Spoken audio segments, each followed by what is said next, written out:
सदाशिवसमारम्भां शङ्कराचार्यमध्यमाम् अस्मदाचार्यपर्यन्तां वन्दे गुरुपरम्पराम्। हरिः ओं श्रीगुरुभ्यो नमः। हरिः ओं। ఏకాదశ ఉపనిషత్తుల సారంలో 20వ క్లాసులో ఉన్నాం. ఇది బృహదారణ్యకోపనిషత్తు 6వ అధ్యాయం. అధ్యాయం 5, 6 కలిపి ఉపాసనా కాండము అంటారని చూసాం. ఈ అధ్యాయంలో కూడా కొన్ని ఉపాసనలు చూస్తాం. ఇందులో 5 బ్రాహ్మణాలు 75 మంత్రాలు ఉన్నాయి. మొదటి 3 బ్రాహ్మణాలు ఇంచుమించుగా ఛాందోగ్యోపనిషత్తులోని 5వ అధ్యాయంలోని మొదటి 3 ఖండాల్లాగే ఉంటుంది. 6వ అధ్యాయం మొదటి బ్రాహ్మణం ప్రాణ సంవాద బ్రాహ్మణం. ఇది కూడా హిరణ్యగర్భ ఉపాసన. హిరణ్యగర్భను ప్రాణ రూపంలో చూస్తాం. అందువల్ల ఈ ఉపాసనను ప్రాణ రూపేణ హిరణ్యగర్భ ఉపాసన అంటారు. దీన్ని ఒక కథ ద్వారా చూపిస్తోంది ఉపనిషత్తు. ఈ కథను ఆఖ్యాయిక అంటారు. కథను కథగా తీసుకోవాలి, కానీ ఇది ఎలా సాధ్యం అంటే దీన్ని ఆస్వాదించలేరు. మన సూక్ష్మ శరీరంలో 19 అంగాలు ఉన్నాయి. అవి పంచ జ్ఞానేంద్రియాలు, పంచ కర్మేంద్రియాలు, 4 అంతఃకరణలు. ఇక్కడ ఉపనిషత్తు వీటికి ప్రతీకగా 5 అంగాలు తీసుకుంది. అవి వాక్కు, కన్ను, చెవులు, మనస్సు, ఉపస్థ అంటే జ్ఞానేంద్రియం. వీటన్నిటికీ ఒక్కొక్క గుణమే ఉంటే ప్రాణానికి 2 గుణాలున్నాయి. వాక్కుకి వశిష్టత్వం, కన్నుకి ప్రతిష్టత్వం, చెవుకి సంపదత్వం, మనస్సుకు ఆయతనత్వం, ఉపస్థకు ప్రజాతత్వం అనే గుణాలు ఉంటే ప్రాణానికి జ్యేష్ఠత్వం, శ్రేష్టత్వం అని 2 గుణాలున్నాయి. అందువల్ల ఈ అంగాల మధ్య ఒకసారి గొడవ జరిగింది. దేనికదే నేను గొప్ప అంటే నేను గొప్ప అని వాదించుకున్నాయి. అవి తేల్చుకోలేక ప్రజాపతి దగ్గరకు వెళ్ళి మాలో ఎవరు వశిష్ఠుడో చెప్పండి అన్నాయి. కోనో వశిష్ఠ ఇతి. కానీ బ్రహ్మ తీర్పు చెప్పకుండా వారి గొప్పతనాన్ని ప్రత్యక్షంగా తెలుసుకోవడానికి ఒక ప్రయోగం చేసి చూడమన్నాడు. ఏమిటది?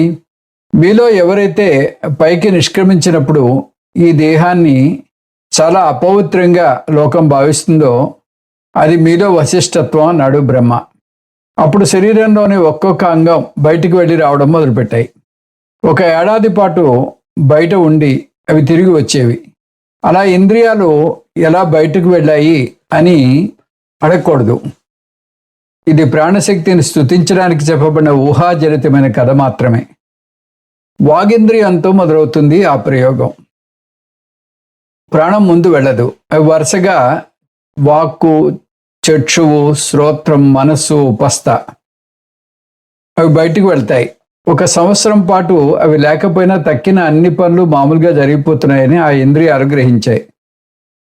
వాక్కు లేకపోతే మూగవారు జీవించినట్టుగా జీవించాయి. కన్ను లేకపోతే గుడ్డివాడు చూడలేకపోయినట్టుగా చూడలేకపోయామని, చెవి లేకపోతే చెవిటివారు వినలేనట్టుగా వినలేకపోయామని, మనస్సు లేకపోతే మూఢులు తెలివిలేని వారిగా ఎలా ఉంటారో అలా ఉన్నామని, జనేంద్రియం లేకపోతే పిల్లలు లేని వారు పిల్లలు లేకుండా ఎలా ఉంటారో అలా ఉన్నామని, తక్కిన జీవితం అంతా సాఫీగా గడిచిందని తక్కిన ఇంద్రియాలు చెప్పాయి. అలా ఆయా అంగాలకు గర్వభంగం కలిగింది. అవి వాటి స్థానాల్లోకి ప్రవేశించాయి. ఇప్పుడు ప్రాణం వంతు వచ్చింది. తక్కిన అంగాల విషయంలో అవి సంవత్సరం పాటు బయటికి వెళ్ళాయని చెప్పుకుంటూ వచ్చింది ఉపనిషత్తు. కానీ ప్రాణం విషయం వచ్చేసరికి ప్రాణం బయటికి వెళ్ళిందని చెప్పలేదు. అతః ప్రాణ ఉత్క్రమిష్యన్, ప్రాణం పైకి నిష్క్రమించడానికి ప్రయత్నం చేస్తోంది. యదా మహాసుహాయ సైంధవ షడ్వీస శాంకూన్ సంబృహేత్. సింధు దేశానికి చెందిన పెద్ద మంచి గుర్రం కాళ్ళకు కట్టిన మూటలను ఏ విధంగా పెకిలించి వేస్తుందో అదేవిధంగా ఇంద్రియాలను పెకిలించి వేసింది. ప్రాణం పైకి లేవగానే ఇంద్రియాలు కూడా శరీరం నుంచి బయటికి లాగబడినట్టుగా అయింది. అప్పుడు ఆ ఇంద్రియాలన్నీ ప్రాణాన్ని వేడుకున్నాయి. ఓ భగవన్, నువ్వు వెళ్ళొద్దు, నువ్వు లేకుండా జీవించే శక్తి మాకు లేదు అన్నాయి అవి. అయితే నాకు సుంకాన్ని కట్టండి అని ప్రాణం అడిగితే సరే అన్నాయి ఇంద్రియాలు. అప్పుడు వరుసగా వాక్కు తనకున్న వశిష్ఠ గుణాన్ని, కన్ను తనకున్న ప్రతిష్ఠ గుణాన్ని, చెవి తనకున్న సంపద గుణాన్ని, మనసు తనకున్న ఆయతనం గుణాన్ని, ఉపస్థు తనకున్న ప్రజాతి గుణాన్ని దారపోశాయి. దాంతో 2 గుణాలు ఉన్న ప్రాణానికి ఇప్పుడు 7 గుణాలు వచ్చాయి. ప్రాణం నాకు ఆహారం ఏమిటి, వస్త్రం ఏమిటి అని అడిగింది. కుక్కలు, క్రిములు, కీటకాలు, పక్షులు తినే ఆహారంతో సహా అన్ని ప్రాణుల చేత తినబడే ప్రతి ఆహారం నీకు అన్నం అన్నాయి. అంటే ఒక ముక్కలో చెప్పాలంటే ప్రాణాన్ని సర్వ అన్న భోక్త అనవచ్చు. ఆపో వాస ఇతి, జలాలే నీకు వస్త్రం అన్నాయి ఇంద్రియాలు. అన్నం తినే ముందు, తర్వాత తిన్నాక ఆచమనం చేసిన నీరే ప్రాణానికి వస్త్రం అన్నాయి. నీటిని వస్త్రం అంటే వస్త్రంగా భావించి ఉపాసన చేయాలి. ఈ ప్రాణ ఉపాసన చేసిన వ్యక్తికి ఏ రోజు కూడా తినకూడని దాన్ని తినాల్సిన పరిస్థితి రాదు.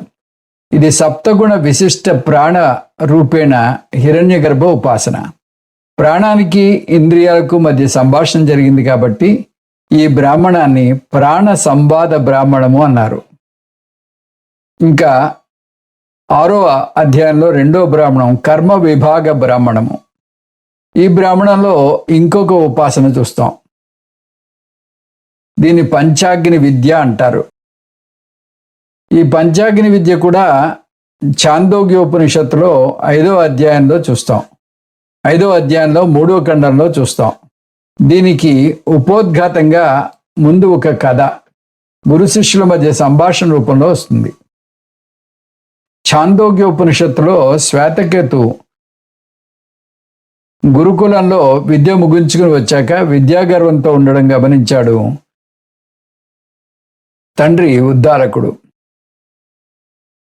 అతని గర్వాన్ని అణచడానికి ఏ ఒక్క విద్య నేర్చుకుంటే సర్వం నేర్చుకున్నట్టు అవుతుందో ఆ విద్య నేర్చుకున్నావా అని తండ్రి అతన్ని అడిగాడు. ముందు అలాంటి విద్య ఉండదని వాదించిన తండ్రి ఉందని చూపిస్తే గర్వం తగ్గించుకుని నాకు నువ్వు నేర్పించు అన్నాడు అణుకువగా. ఆ సందర్భంలో వచ్చిన బోధే తత్వమసి మహావాక్యం. ఇప్పుడు బృహదారణ్యకంలో 6వ అధ్యాయంలో 2వ బ్రాహ్మణంలో కూడా శ్వేతకేతు ప్రవాహణ జైవలి అనే రాజు దగ్గరికి గర్వంగా వచ్చాడు. రాజు అతని కుమారాన్ని ఆత్మీయంగా సంబోధించి అతను విద్యావంతుడు కాబట్టి అతన్ని 5 ప్రశ్నలు అడిగాడు. అవి: మరణం తర్వాత జీవులు వెళ్ళే మార్గం ఏమిటి? జీవుడు మళ్ళీ ఎలా తిరిగి వస్తాడు? ఇంతమంది మరణిస్తున్నా స్వర్గలోకం ఎందుకు నిండట్లేదు? ఏ దశలు దాటుకుని జీవుడు మనుష్యలోకానికి తిరిగి వస్తాడు? శుక్లగతి, కృష్ణగతుల్లోకి వెళ్ళడానికి సాధనలు ఏమిటి? శ్వేతకేతుకి వీటిలో దేనికి సమాధానం తెలియదు. రాజు అతన్ని అవమానించకుండా తన ఆతిథ్యం స్వీకరించమని కోరినా అతను అవమానాన్ని భరించలేక కోపంగా తండ్రి దగ్గరికి వెళ్ళాడు. తండ్రి నీవి నాకెందుకు బోధించలేదని కోపంగా అడిగాడు. తండ్రి నాకు తెలిసిందంతా నీకు చెప్పాను, ఇవి నాకు తెలియవు, పద మనిద్దరం రాజు దగ్గరికి వెళ్ళి నేర్చుకుందాం అన్నాడు. అజ్ఞానం పాపం కాదు, అజ్ఞానాన్ని పెంచి పోషించకూడదు. కానీ శ్వేతకేతు కోపం ఇంకా తగ్గకపోవడంతో అతను రానన్నాడు. గౌతముడు ఒక్కడే రాజు దగ్గరికి వెళ్ళాడు. రాజు గౌతముణ్ణి సగౌరవంగా ఆహ్వానించి సంపదలేవో ఇస్తాన్నాడు. కానీ గౌతముడు తనకు అవేవీ వద్దని తనకు విద్యను బోధించమని కోరుతాడు. అప్పటి వర్ణాశ్రమ ధర్మం ప్రకారం రాజు బ్రాహ్మణునికి బోధించకూడదు. కానీ గౌతముడు కోరాడు కాబట్టి ఆ సంప్రదాయాన్ని పక్కకు పెట్టి మీకు బోధిస్తాను అని చెప్పాడు. పైగా గౌతముడు బాధపడకుండా ఈ విద్య క్షత్రియులకు మాత్రమే తెలుసు, బ్రాహ్మణులకు తెలియదు అని చెప్పాడు. 9 నుంచి 14 మంత్రాల్లో పంచాగ్ని విద్యను బోధిస్తాడు. ఇది చాలా ముఖ్యమైన విద్య. ఇక్కడ విద్య అంటే ఉపాసన. పంచాగ్ని విద్య 4వ ప్రశ్నకు జవాబుగా వస్తుంది. అందువల్ల మళ్ళీ ఒకసారి 4వ ప్రశ్నను చూద్దాం. ఏ దశలను దాటుకుని జీవుడు మనుష్యలోకానికి తిరిగి వస్తాడు? దీనికి జవాబు టూకీగా 5 దశలను దాటుకుని మనిషిగా తిరిగి వస్తాడు. 5 దశలను అగ్నిగా భావించి ఉపాసన చేస్తారు కాబట్టి దీన్ని పంచాగ్ని విద్య అంటారు. ముందు పంచాగ్ని విద్య గురించి సూక్ష్మంగా చూద్దాం. ఈ పంచాగ్ని విద్యలో వైదిక జీవనాన్ని గడిపిన ఒక గృహస్థు గురించి వస్తుంది. అతను తన జీవించి ఉన్నంతకాలం గార్హపత్యాగ్నిని కురుస్తాడు. 40 సంస్కారాలు చేస్తాడు. అతను మరణించాక అతనికి దహన సంస్కారం చేస్తారు. దాన్ని అంత్యేష్టి కర్మ అంటారు. అంత్యేష్టి కర్మలో ఈ వైదిక పురుషుని శరీరాన్ని గార్హపత్యాగ్నిలో కాలిస్తే ఆ అగ్ని అతనికి ఒక స్థూల శరీరం ఇస్తుంది. అది పేరుకే స్థూల శరీరం, కానీ అది చాలా సూక్ష్మ శరీరంగా ఉంటుంది, కంటికి కనబడదు. ఇది కూడా పాంచభౌతికమే అయినా నీరు ప్రధానంగా ఉంటుంది. అందువల్ల దీన్ని జలీయ శరీరం అంటారు. ఈ జల శరీరంలో సూక్ష్మ శరీరం, కారణ శరీరం, ప్రతిబింబ చైతన్యం ప్రయాణం చేస్తాయి. ఆ ప్రయాణం 5 దశల్లో సాగుతుంది. ఈ జల శరీరం మొదటి దశ. ఇది స్వర్గలోకానికి వెళ్తుంది. స్వర్గలోకం అగ్ని 1, దానిలో వేసే ద్రవ్యం జల శరీరం, దాని నుంచి వచ్చే ఫలం సోమ శరీరం. ఆ ఆహుతి నుంచి సోమరాజు ఉదయిస్తుంది. అలా 5 దశల్ని చూద్దాం. మొదటి దశ జల శరీరం, ద్రవ్యం. అగ్ని స్వర్గంలో ఉండేటటువంటి అగ్ని, ఫలం సోమ శరీరం, వివరణ సోమరాజు. రెండో దశ ద్రవ్యం సోమ శరీరం, అగ్ని పర్జన్య అగ్ని, ఫలం వృష్టి శరీరం, వివరణ వర్షం. మూడో దశ వృష్టి శరీరం, అగ్ని పృథివీ అగ్ని, ఫలం ఓషధి శరీరం, వివరణ అన్నం. నాలుగో దశ ఓషధి శరీరం, అగ్ని పురుష అగ్ని, ఫలం రేతస్ శరీరం, వివరణ రేతస్సు. ఐదవ దశ ఆఖరి దశ, ఇందులో ద్రవ్యం రేతస్ శరీరం, అగ్ని స్త్రీ అగ్ని, ఫలం పురుష శరీరం, వివరణ మనిషి జన్మ. ఈ విధంగా జల శరీరం స్వర్గలోకానికి వెళ్ళి వాన ద్వారా భూమికి చేరి వృక్షంలోకి వెళ్ళి తద్వారా పురుష బీజంలోకి ప్రవేశించి దాని నుంచి స్త్రీ యోనిలోకి వెళ్ళి మనిషిగా జన్మ పొందుతుంది. ఒక్కొక్క దశను అగ్నిగా వర్ణిస్తుంది ఉపనిషత్తు. ఆ విధంగా పంచాగ్ని ద్వారా వచ్చాం కాబట్టి మనమంతా అగ్నిపుత్రులం, అగ్ని చేత పునీతులమయ్యాం. ఇది పంచాగ్ని విద్య. ప్రశ్న 5. శుక్లగతి కృష్ణగతుల్లో వెళ్ళడానికి సాధనలు ఏమిటి? శుక్లగతి, పంచాగ్ని ఉపాసన చేసిన వారు శుక్లగతి ద్వారా వెళ్ళడానికి అర్హులు. వారే కాదు, నైష్టిక బ్రహ్మచర్య అనుష్ఠానం చేసిన వారు, హిరణ్యగర్భ ఉపాసన చేసిన వారు, సన్యాస ఆశ్రమ ధర్మ అనుష్ఠానం చేసిన వారు అర్హులు. శుక్లగతిలో మరణించిన జీవిని తీసుకువెళ్ళే దేవతలు అర్చిరాది దేవతలు అంటారు. అర్చిరాది దేవత అహర్దేవత. ఆపూర్వమాణ పక్షం అంటే శుక్లపక్షం. ఉత్తరాయణ దేవత దేవలోకం, ఆదిత్యలోకాలకి వెళ్తారు. రిలే రేస్ లాగా ఒక్కొక్క దేవత తర్వాత దేవతకు అందజేస్తుంది. బ్రహ్మలోకం నుంచి ఒక ప్రత్యేకమైన దేవత వచ్చి జీవుణ్ణి తీసుకువెళ్తుంది. ఆ దేవతను బ్రహ్మ మానసపుత్రుడు అంటారు. బ్రహ్మలోకంలో కూడా తారతమ్యాలున్నాయి. ఎందుకంటే వారు చేసే తీరులో, వారి శ్రద్ధాభక్తుల్లో వ్యత్యాసాలుంటాయి. అందువల్ల వారి ఆనందంలో తారతమ్యాలుంటాయి. అక్కడ సాక్షాత్తు బ్రహ్మ ద్వారా బ్రహ్మజ్ఞానం పొంది అక్కడ ఉన్ననాళ్ళు జీవన్ముక్తి పొంది ప్రళయకాలంలో విదేహముక్తి పొందుతారు. కృష్ణగతి. యజ్ఞం, దానం, తపస్సు ఆచరించిన వారు కృష్ణగతిలో వెళ్తారు. వారిని ధూమదేవత రాత్రిదేవతకు, రాత్రిదేవత కృష్ణపక్ష దేవతకు, కృష్ణపక్ష దేవత దక్షిణాయన దేవతకు, దక్షిణాయన దేవత పితృలోక దేవతకు, పితృలోక దేవత చంద్రలోకానికి తీసుకువెళ్తారు. చంద్రలోకం అంటే స్వర్గం. అక్కడ దేవతలకు సేవ చేస్తారు ఈ సాధకులు. పుణ్యఫలం క్షీణించగానే తిరిగి వస్తారు. ఇప్పుడు మొదటి 3 ప్రశ్నలకు జవాబు చూద్దాం. మరణం తర్వాత జీవుడు వెళ్ళే మార్గం తెలుసా? శుక్లగతిలో కానీ కృష్ణగతిలో కానీ వెళ్తాడు. రెండో ప్రశ్న, జీవుడు మళ్ళీ ఎలా తిరిగి వస్తాడు? ఆకాశం నుంచి వాయువుకు, వాయువు నుంచి వర్షానికి, వర్షం నుంచి పృథ్వీని పొంది అన్నం అవుతాడు. అన్నంగా పురుషునిలో చేరి పురుషు నుంచి స్త్రీలోకి వెళ్ళి మళ్ళీ జన్మను పొందుతాడు. 3, ఇంతమంది మరణిస్తున్న స్వర్గలోకం ఎందుకు నిండటం లేదు? జవాబు, కేవల కర్మ కూడా చేయని వారు అధోగతి పాలవుతున్నారు. వారు క్రిమి కీటకాలుగా పుడుతున్నారు. ఈ విధంగా ఇందులో 3 ముఖ్య అంశాలను చూసాం. అవి పంచాగ్ని విద్య, శుక్లగతి, కృష్ణగతి. కర్మఫలం గురించి చెబుతుంది కాబట్టి ఈ బ్రాహ్మణాన్ని కర్మ విభాగ బ్రాహ్మణం అన్నారు. కర్మ అంటే అందులో ఉపాసన కూడా వస్తుంది. ఇంకా ఈ అధ్యాయంలో 3వ బ్రాహ్మణం శ్రీమంత బ్రాహ్మణము. ఈ బ్రాహ్మణంలో శ్రీమంత కర్మ గురించి వస్తుంది కాబట్టి దీన్ని శ్రీమంత బ్రాహ్మణము అన్నారు. ఇది కడుపుతో ఉన్న స్త్రీలకు చేసే సీమంతం కాదు. శ్రీ అంటే లక్ష్మీదేవి. లక్ష్మీదేవి కృప పొందడానికి చేసే యజ్ఞం. శ్రీమంత కర్మలో 2 అంశాలున్నాయి.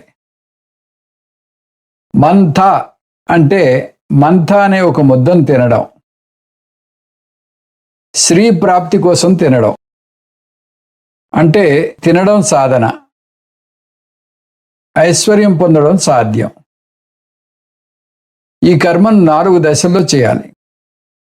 ఇది వేద పూర్వభాగంలో వస్తుంది. అవి సంభారం, హోమం, ప్రశనం, జపం. సంభారం, ఈ వ్రతం మొదలు పెట్టడానికే చాలా నియమాలున్నాయి. ఇది ఉత్తరాయణ కాలంలో శుక్లపక్షంలో మొదలు పెట్టాలి. ఒక పుణ్యతిథిని ఎన్నుకున్నాక దానికంటే 12 రోజులు ముందు నుంచే ఉపవాసం ఉండాలి. అంటే 12 రోజులు పాలు మాత్రమే ఆహారంగా తీసుకోవాలి. 13వ రోజు వ్రతం చేయాలి. యజ్ఞానికి కావలసిన వస్తువులు సమకూర్చుకోవాలి. మేడి చెట్టు యొక్క కర్రతో చేసినటువంటి కంచంలో కానీ చెమస పాత్రలో కానీ ముద్దను తయారు చేయాలి. ముద్దను కవ్వంతో చిలకాలి. అది కూడా మేడి కర్రతోనే చేయాలి.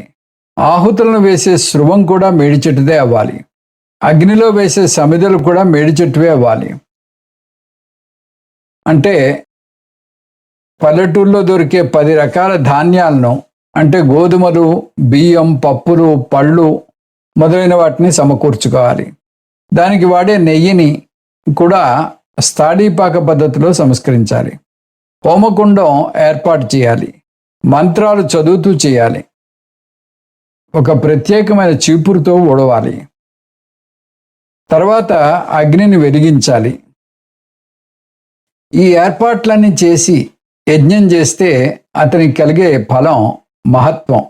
ఇక్కడ మహత్వం అంటే ఐశ్వర్యం పొందుతాడు. హోమం, హోమకుండంలో ఉన్న అగ్నిలో ఆద్యం పోయాలి. అది కూడా మంత్రాలు పఠిస్తూ చేయాలి. తనకు ఐశ్వర్యం పొందకుండా అడ్డుపడుతున్న దేవతను శాంతిపరచడానికి చేస్తాడు. ఇవి కాక మరికొన్ని ఆహుతులు చూస్తాం. ప్రాణానికి 7 గుణాలని చూస్తాం. అవి జ్యేష్ఠత్వం, శ్రేష్టత్వం, వశిష్ఠత్వం, ప్రతిష్టత్వం, సంపదత్వం, ఆయతనత్వం, ప్రజనత్వం. ఈ గుణాలను జపిస్తూ 2 చొప్పున ఆహుతులను వేసి మిగిలిన నేతిని తన ముందు ఉంచుకున్న మంథం మీద వేయాలి. మళ్ళీ మరికొన్ని ఆహుతులను చూస్తాం. ఇప్పుడు ఒక్కొక్కటే వేయాలి. అగ్నియే స్వాహ అని అగ్నిలో ఆహుతి వేసి స్రవంలో మిగిలి ఉన్న నేతిని మంథం మీద వేయాలి. అలా వరుసగా సోమదేవత, భూహు భువహ సువర్లోకాలు, బ్రాహ్మణుడు, క్షత్రియుడు, భూతకాలం, భవిష్యత్కాలం, విశ్వం, సర్వం, ప్రజాపతి, హిరణ్యగర్భులకు వేస్తూ రావాలి. ప్రశనం, ఇది మంథాన్ని తినే పద్ధతి. అది కూడా హడావుడిగా తినకూడదు. దీనిలో 3 దశలు ఉన్నాయి. కానీ ఆ దశలు ముందు ఈ మంథాన్ని ముద్దగా తయారు చేసుకోవాలి. 10 ధాన్యాలు పళ్ళతో కూడిన ఆపిష్కాన్ని మేడికరతో చేసిన పాత్రలో పెట్టి హోమం చేసినప్పుడు నెయ్యి చుక్కలు వేస్తాడు కదా, దాన్ని కవ్వంతో చిలికి ముద్దగా చేయాలి. చేత్తో కలపకూడదు. ఇది దశల వారీగా తినాలి. అభిమర్షణం. ఆ మంత్రాన్ని ముట్టుకుని హిరణ్యగర్భుని దాని మీద ఆవాహన చేస్తూ హిరణ్యగర్భను స్తుతించే మంత్రాలను పఠించాలి. ఉద్యమానం. ఈ మంత్రం ఉన్న చమస పాత్రను ఎత్తి పట్టుకుని మళ్ళీ ప్రాణతత్వాన్ని కీర్తించాలి. ఇదంతా వేద భాషలో ఉంది. ఇప్పుడు ఈ మంత్రాన్ని 4 ముద్దలుగా చేయాలి. అందువల్ల మంత్రాన్ని చేసేటప్పుడు ఎలా చేయాలో, ఎంత చేయాలో అవగాహన ఉండాలి. 4 ముద్దలను ఒక్కొక్క ముద్దగా మొత్తం నోట్లో పట్టేంతగా చేసుకోవాలి. ప్రాసనం. ఇప్పుడు 4 మంత్రాలు పఠిస్తూ ఒక్కొక్క ముద్ద తినాలి. అవి గాయత్రి మంత్రం యొక్క 3 పాదాలు. చివరిగా 3 కలిపిన మంత్రం. ప్రతి పాదంతో పాటు మధుమంత్రం కూడా జపించాలి. జపం. చేతులు కడుక్కొని నీటిని తాగి హోమగుండానికి పశ్చిమ దిక్కుకు వచ్చి తూర్పు వైపుకు తిరిగి కూర్చోవాలి. ఆ అగ్నికుండం దగ్గరే రోజంతా గడపాలి. బయటకు వెళ్ళకూడదు. రాత్రి అక్కడే తల తూర్పు వైపు పెట్టుకుని పడుకోవాలి. మన్నాడు పొద్దున లేచాక సంధ్యావందనంతో పాటు ప్రత్యేకమైన పూజను చేయాలి. ఈ కర్మ ఎంత మహిమగలదంటే, ఈ మంత్రాన్ని ఎండిపోయిన మోడుపై జల్లితే కొమ్మలు మొలిచి ఆకులు తొడుగుతాయి. గురు పరంపరను జపించాలి. అలా ఈ యజ్ఞం చేస్తే ధనప్రాప్తి, ఐశ్వర్య ప్రాప్తి కలుగుతుంది. 4వ బ్రాహ్మణం పేరు పుత్రమంత బ్రాహ్మణము. ఈ బ్రాహ్మణము గృహస్థాశ్రమాల ధర్మాల గురించి చెప్తుంది. గృహస్థు ఒక్కడే రాబోయే తరాన్ని ఉత్పత్తి చేయగలడు. పుత్రులకు జన్మనివ్వడమే కాకుండా వారి సంస్కారాన్ని కూడా పెంపొందించాలి. ఒక మనిషి చేయాల్సిన 40 సంస్కారాల్లో మొదటి 8 అతను తనకు తాను చేసుకోలేడు. అతని ఆధ్యాత్మిక ఎదుగుదల కోసం తల్లిదండ్రులు చేస్తారు. అమ్మాయో అబ్బాయో ఎవరు కావాలో నిర్ణయించుకోవచ్చు. శిశువు పరావిద్య నేర్చుకోవాలో అపరావిద్య నేర్చుకోవాలో నిర్ణయించుకోవచ్చు.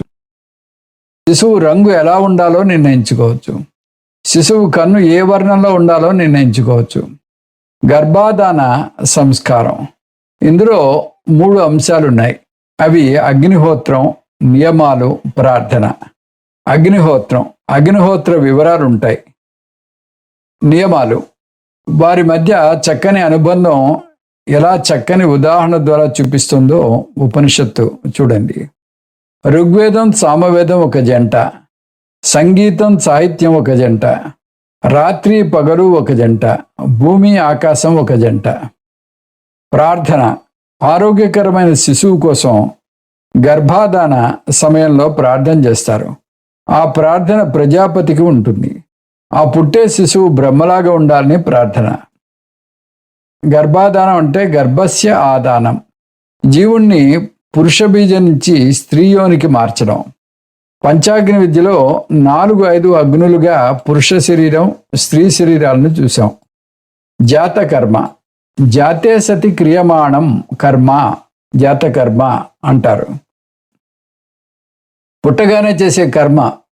జాతకర్మలో 5 దశలున్నాయి. అవి ప్రోక్షణం, హోమం, ప్రార్థన, కర్మజపం, ప్రాశనం. ప్రోక్షణం. శిశువు జన్మిస్తున్నప్పుడు భర్త భార్య మీద నీళ్లు జల్లి ప్రార్థన చేయాలి. ఈ ప్రార్థన ప్రాణశక్తికి లేదా ప్రాణదేవతకు చేస్తాడు. దీని సారాంశం, ఓ దేవుడా, సముద్రం దాటిన భార్య నుంచి అలలాంటి నా పుత్రుడు జన్మించడానికి నువ్వు తోడ్పడుతున్నావు. నా పుత్రుడు క్షేమంగా బయటకు వచ్చేటట్టు చెయ్యి. తల్లికి ఏమీ అవ్వకుండా ఉండేటట్టు చెయ్యి. హోమం. ఈ హోమం పుత్రుడు పుట్టగానే చేయాలి. కుదరకపోతే 11వ రోజు కానీ ఇంకొక అనువైన రోజు కానీ శిశువు ఆరోగ్యం కోసం చేయాలి. ప్రార్థన. శిశువును ఒళ్ళో పెట్టుకుని అతని ఆయురారోగ్య ఐశ్వర్యాభివృద్ధి కోసం, వంశాభివృద్ధి కోసం చేసే ప్రార్థన ఇది. పుత్రునిలోకి ప్రాణశక్తిని నింపే మానసిక ప్రార్థన ఇది. కన్న జపం. వాక్కు అనే పదాన్ని తన పుత్రుని కుడి చెవిలో 3 సార్లు ఉచ్చరిస్తాడు. వాక్కు వేదాలను సూచిస్తుంది. వేదాలు శబ్ద ప్రధానం. 3 సార్లు ఎందుకు చెప్పారంటే అవి 3 వేదాలను సూచిస్తాయి. అవి ఋగ్వేదం, యజుర్వేదం, సామవేదం. నిజానికి 4 వేదాలున్న అధర్వణ వేదం గురించి ఎక్కువగా చెప్పరు. అలా వాక్కు అనే పదాన్ని ఉచ్చరించడం వల్ల వేదాలన్నీ పుత్రునిలోకి ప్రవేశించి అతని పునీతుణ్ణి చేస్తాయని, అతనికి వేదాల మీద శ్రద్ధ ఏర్పడుతుందని నమ్మకం. ప్రాశనం. దీన్నే మనం అన్నప్రాశనం అంటాం. దీనికి దది, మధు, ఘృతం కలిపిన దాన్ని నోట్లో పెట్టాలి. అంటే పెరుగు, తేనె, నెయ్యిని పెడతాడు. దీన్ని బంగారంతో పెట్టాలి. దది పెడుతూ నీకు భూలోకాన్ని, మధు పెడుతూ భువర్లోకాన్ని, తేనె పెడుతూ సువర్లోకాన్ని ఇస్తున్నాను అంటాడు. అంటే నీకు సర్వం ఇస్తున్నాను అంటాడు. శిశువు అలా సర్వం పొందాలనే సదుద్దేశంతో చేసేటటువంటి కర్మ ఇది. నామకరణ కర్మ. ఇది చాలా టూకీగా చెప్పింది ఉపనిషత్తు. తండ్రి ఒక ప్రత్యేకమైన పేరు చెప్పాలి. అది రహస్యనామం. ఈ పేరే పిల్లలందరికీ పెడతారు. ఈ పేరు వేదోసి, అంటే వేదః అసి. ఇది ఒక మహావాక్యం. నువ్వు బ్రహ్మవు అని చెప్తుంది కాబట్టి మహావాక్యం. ఆ పేరు రహస్యం.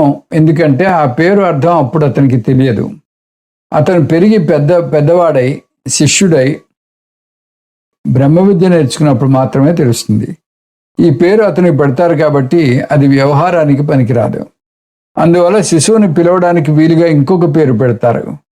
దానికి కూడా ఎన్నో నియమాలు ఉంటాయి. ఫలానా అక్షరంతో మొదలవ్వాలి, ఇన్ని అక్షరాలు ఉండాలి. ఈ విధంగా స్తనదాన కర్మ. ఈ కర్మను జాతకర్మతో పాటు నామకరణంతో పాటు చేయాలి. దీన్ని స్తనదాన కర్మ అంటారు. భర్త భార్య దగ్గరకు శిశువుని తీసుకువెళ్ళి పాలివ్వమని చెప్పాలి. అప్పుడు సరస్వతీదేవికి ప్రార్థన చేయాలి. ముందుగా సరస్వతీదేవిని స్తుతించాలి.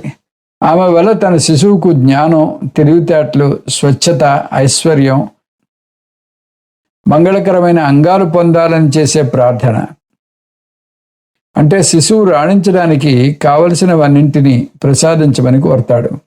పాలు ఇచ్చేది తల్లే అయినా తల్లి స్తనంలో పాలుగా మారి శిశువును దీవించమని సరస్వతీదేవిని కోరతాడు తండ్రి.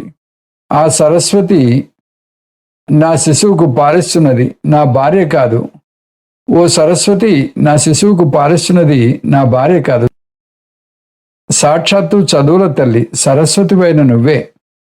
ఇక్కడ చదువు అంటే చదువు ఒక్కటే కాదు, అన్ని సంపదలు వస్తాయి.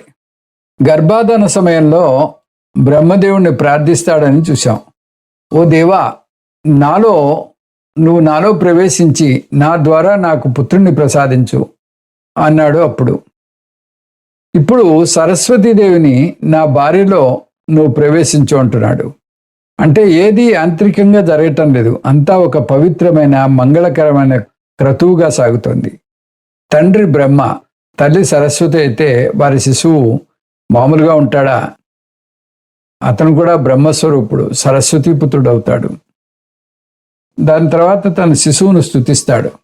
నువ్వు గొప్ప శిశువువి అంటున్నాడు.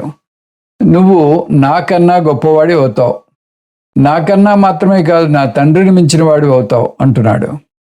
తండ్రిని మించిన తనయుడు, తాతను మించిన మనవడు అనే నానుడులు అందువలనే వచ్చాయి. అంతేకాదు, అందరికన్నా ఎక్కువ ఐశ్వర్యం పొందుతావు, కీర్తి ప్రతిష్టలు పొందుతావు, బ్రహ్మ వర్చస్సుతో వెలిగిపోతావు అంటున్నాడు. ఇవన్నీ తండ్రికి ఎలా తెలుసు? ఇదంతా మనస్తత్వ శాస్త్రం. చిన్నప్పటి నుంచి బలమైన సానుకూలమైన ఆలోచనలు నింపితే అతను వృద్ధిలోకి వస్తాడు. అందువల్లనే పూర్వం నామకరణం కూడా వారి కోరికల మేరకు చేసేవారు. అపారమైన విద్యాబుద్ధులు కలగాలంటే అతనికి విద్యాసాగర్ అని పేరు పెట్టేవారు. పదే పదే ఆ పేరుని 10 మంది ఉచ్చరిస్తే ఆ పేరు బలం ఉంటుంది. దాని తర్వాత తన భార్యను అభినందిస్తాడు. నువ్వు గొప్ప పని చేశావు, నీ జన్మ ధన్యమైంది. అలా తను తండ్రిగా ఎదగడం వల్ల తన జన్మ కూడా ధన్యమైంది అనుకుంటాడు. దీంతో సంస్కారాలన్నీ ముగిశాయి. 5వ బ్రాహ్మణము వంశ బ్రాహ్మణము. ఇందులో వంశం అంటే ఆచార్య పరంపర యొక్క క్రమం చెప్పబడుతోంది. ఈ ఋషి పరంపరను చెప్పడంలో 5 ఉద్దేశాలున్నాయి. అవి ఇది ఒక విధమైన ఋషి యజ్ఞం, దీనివల్ల చిత్తశుద్ధి కలుగుతుంది. 2వ ప్రయోజనం, ఈ విద్య ఎంత ప్రాచీనమైందో తెలుస్తుంది. 10 కాలాలు నిలిచిన విద్య ఇది. 3వది, ఈ గురు పరంపరలో ఆది గురువు సాక్షాత్తు బ్రహ్మదేవుడే. ఆయన వేదరూప ప్రజాపతి. ఈ విద్య అపౌరుషేయం కాబట్టి తిరుగులేని విద్య. పుత్రుడు జన్మించి గుణవంతునిగా పెరగడంలో తల్లి పాత్ర ప్రధానమైంది అంటారు. అందువల్ల ఆచార్యుల పరంపరను కీర్తిస్తూ శృతి వారిని వారి వారి తల్లుల పుత్రులుగా పరిచయం చేసింది.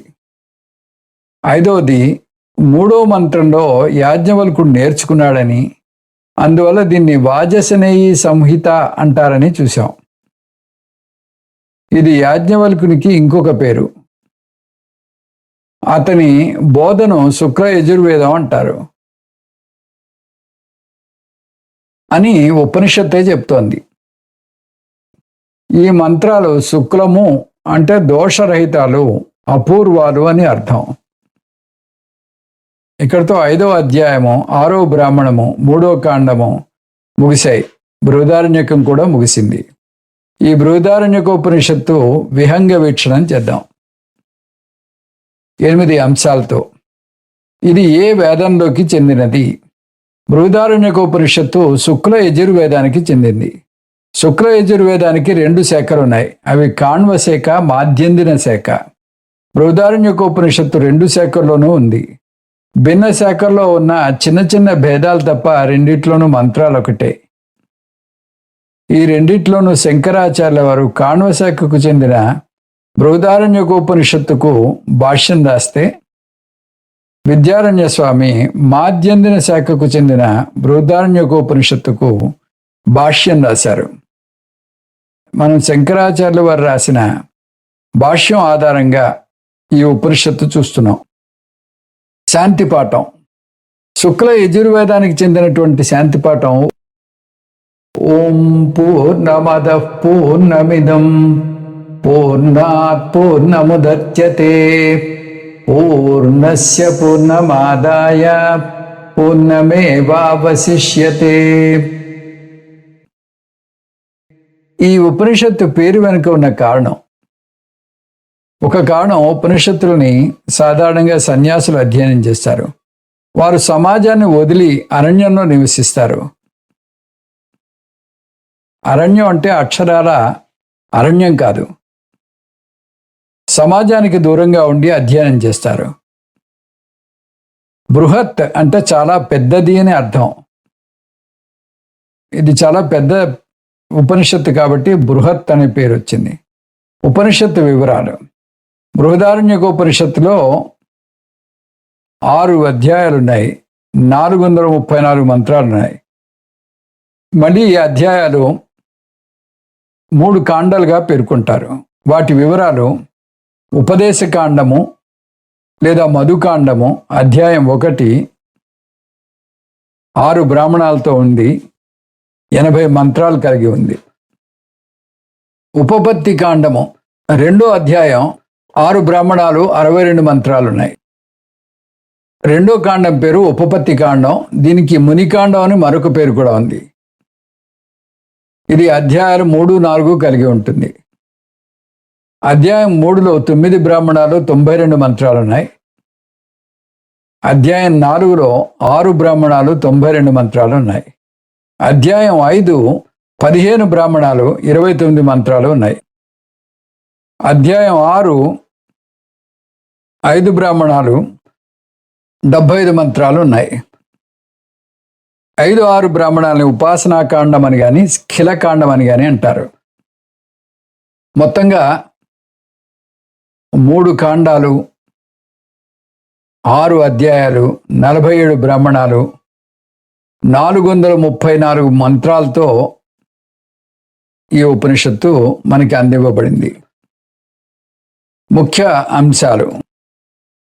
బృహదారణ్యకోపనిషత్తు గురించి పూజ్య స్వామీజీ చెబుతూ ఉండేవారు.